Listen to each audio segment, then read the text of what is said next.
وفجأة لقينا قناة MBC مصر داخل علينا المكان واحنا عايزين نعمل معاكم حوار.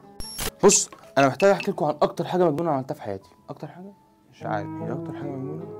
بص هي مجنونة. في البداية كده وبمناسبة رمضان فانا طلعت على التلفزيون قبل كده مرتين، مرة على MBC مصر ومرة على روتانا مصرية، ولكن انا جاي احكي لك النهارده لما MBC مصر جات لي انا واصحابي لحد البيت. طب وكل ده ليه؟ انا هقول لك. الموضوع بدأ لما انا واصحابي عبد السلام والموجي قاعدين تحت قدام البيت، فاتفقنا يا شباب احنا عايزين نعمل حاجة مجنونة رمضان ده، فنعمل ايه؟ قام واحد رميها كده، طب ما نعمل مسحراتية، ولكن بقى مسحراتية كده بشكل جديد، بشكل جميل ولطيف في الشارع. فهنعمل ايه؟ يلا يا رجاله عندنا بكره اجتماع عشان المسحراتيه. يلا يا موجي انت بكره تجيب اغاني مسحراتيه، يلا يا عبد السلام انت بكره ما تنساش تجيب اللبس، محمود بقى هيصور 3 سنين ورا بعض بننزل شوارع المنصوره ونبروك بلدي، وننزل بقى كل يوم شارع مختلف نغني اغاني السيد مكاوي بتاعت المسحراتيه. شفت نور لبريق وطعم الصواني فيها الغزالة والأسد، ونوزع بونبوني على الأطفال بالكاركتر الغريب اللي الشباب حابينه والأطفال حبوه. بما فيهم سنة أنا كنت فيها في ثانوية عامة برضه نزلنا لأننا كنا حابين الحوار، لحد ما في مرة قبل السحور قاعدين تحت بنجهز ونلبس والكلام ده كله، وفجأة لقينا قناة MBC مصر داخل علينا المكان واحنا عايزين نعمل معاكم حوار.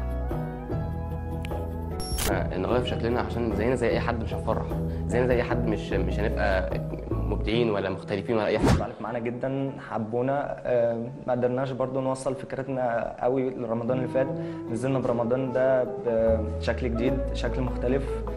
كل ده وكله متفاجئ وعليه علامه استفهام ما عدا واحد بس، الموجي، لان هو اللي كان عارف. في الحقيقه كلنا ما كناش جاهزين لان حتى في اللقاء كنت لابس شورت جينز. فانا هنا حابب اشارك ان دي كانت من احسن الفترات اللي الواحد كان مبسوط فيها في حياته، بالرغم من ان برضه لما كنا بننزل كان بيحصل معانا مواقف سخيفه جدا جدا جدا من الناس، ولكن بيقابلها مواقف كتير جدا لطيفه وحلوه جدا. بعد 4 5 سنين من الحوار ده ولحد دلوقتي الناس بتقول لنا عايزين نشوفكم تاني، ولكن كبرنا خلاص. فانا حابب ادعم الفكره واقول يا ريت حد يعملها. ففي النهايه كده انت عشان تطلع على التلفزيون مش محتاج غير فكره مجنونه وبس كده يا ابني، زي وش. وكل سنه وانت طيب صحيح.